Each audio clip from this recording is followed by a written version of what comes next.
What's up, everyone? Anthony here with Empire Music, empiremusic.com. And we continue once again down this journey of the new Fender Vintera II lineup. This time, we're at the most simple of basses, but probably my most favorite of basses of all time.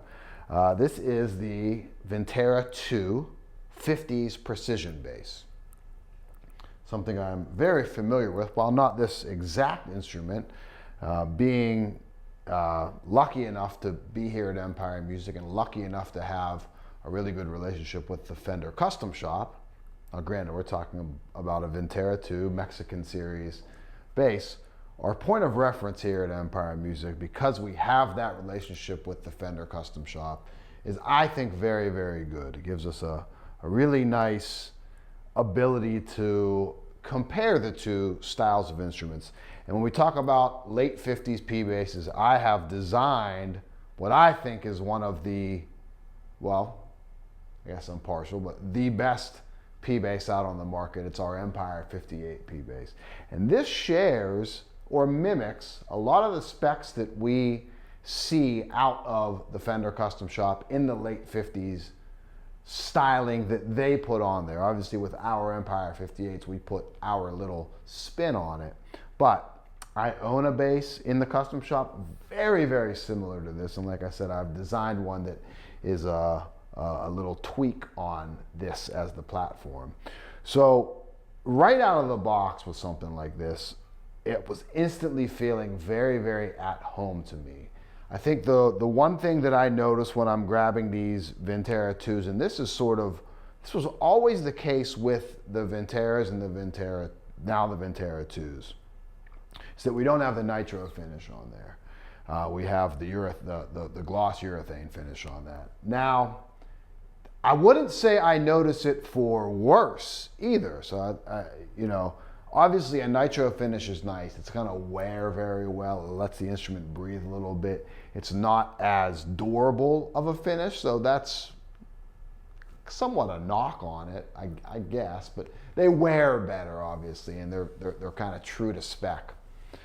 But they have a tendency to be a little bit on the tacky side. If you've ever played one of the nitro road-worn instruments, obviously if you've ever played an NOS Fender Custom Shop, back of the neck for a while, and even Journeyman, the back of the neck for quite some time has that tackiness to it, especially when you sweat on it.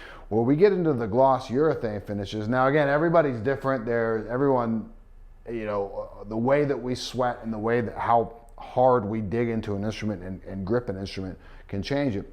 But I've always really liked the way that you can instantly glide on the urethane finishes rather than the old school nitrocellulose finish. That takes some time to kind of mat down. Here, this won't necessarily do that. It's very durable, but you don't have the same tackiness and stickiness problem, or not nearly as much, that you get out of the nitro finish. So while I notice the feel right out of the box on that, it's not necessarily a bad thing. It gives you a ton of the vintage character and the vintage look, but with that little modern touch, which I appreciate. So spec-wise, we have an alder body, anodized guard, love that with the black finish. We have a 50s voiced pickup. So if you're familiar, I always like relating things to the Custom Shop. If you're familiar with their 57 hand wound pickup, which is currently in some of the collection models, this is a lot of that voicing. I think the things that the devil's in the details with it. I've been saying that a lot with these instruments, where these give you a very broad take on whatever era they're trying to give you. So we look at the 60s jazz bass, the 70s Tele bass, the 70s Mustang. I didn't say it in my video, the competition Mustang, the racing stripes on it, which is very cool. And we go over to the guitars. American originals, American vintage, Vintera series, I feel like they always give this very accurate but broad representation of what the era that they're trying to give you. So in this case, it's late 50s P bass, and again, a very broad take on that, which is good because it takes a lot of guesswork out of it, whether we're looking at some of the nuances between years there in the late 50s. Where we get into custom shop, and they give you all of that broadness, but then they give you these really small nuanced details of the tone profile for those eras. Where like the Vintera, again, it takes a lot of the guesswork out. They do a lot of the work for you in kind of the tone sculpting in that. And it really does just, you hear it, you play it, you feel it, you think late 50s P bass all day long. And again, my point of reference, I think, is very strong for that type of tone. I play that type of tone. I've built basses around that type of tone. And this really nails it, again, without that custom shop touch to it. But at the price point, you really can't beat it. Neck, that's a big thing here, because that has a big factor to play in if we're feeling it as a 60s or a 50s or a modern era P bass. It's an 1 3/4 spacing at the nut. Wide string spacing, very comfortable to me. I love that. That is kind of home base for me on a bass. Home base for me on a bass. There's some redundancy there.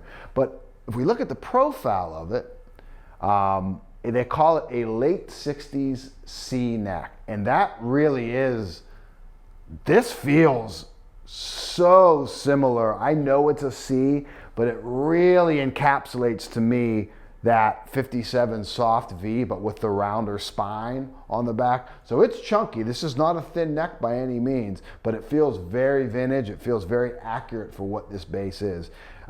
Big difference to me that I feel, because I'm so used to this bass, is the vintage tall frets definitely look a little different than the medium jumbos or the 6105s that I'm used to on an instrument like this. But they're not bad. It feels nice, and they're tall, so it's easy to fret. And that helps with the 7 1/4 radius, so we have the rounder fretboard radius on it. Open gear reverse tuners.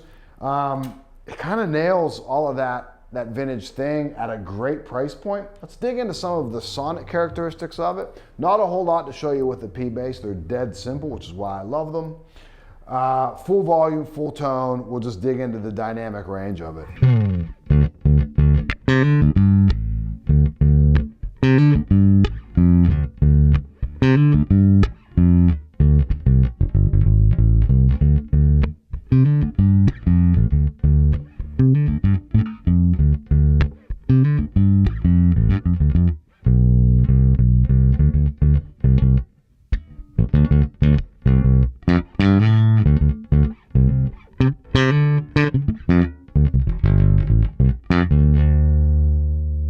Very barky when we bite into it. Very barky when we dig into it. It doesn't have some of that bite. That's what I was trying to say there, I promise. It doesn't have some of the bite that we see out of the 60s voicing on the pickups, and that's where that difference comes in. Not right or wrong, good or bad, just different. I think some of the raised pole pieces there and the way these pickups are voiced kind of lend itself to that. It doesn't have that real snap on the top end. While it's there, it's not as present as what we see out of, like, again, 60s kind of P bass things.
fuzz pedal, that's the way huge pork and pickle on the fuzz setting, one of my favorite pedal board staples. Something I noticed with this bass is it has a ton of punch. There is so much supportive, low mid-range, low end coming out of it. This thing would just sit beautifully in a mix. Love that about it. Notice that with fingerstyle. It's like a missile mid-range through there, like low mid-range, supportive mid-range. Very, very cool with that. So let's go roll some tone off, and that's really all the settings we're gonna be able to show you because it's a one pickup bass, the beauty of a P bass.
Dead simple, man. It's awesome. It's a nice bass. It's a really good, clean take on late 50s. Again, very, very broad scoping.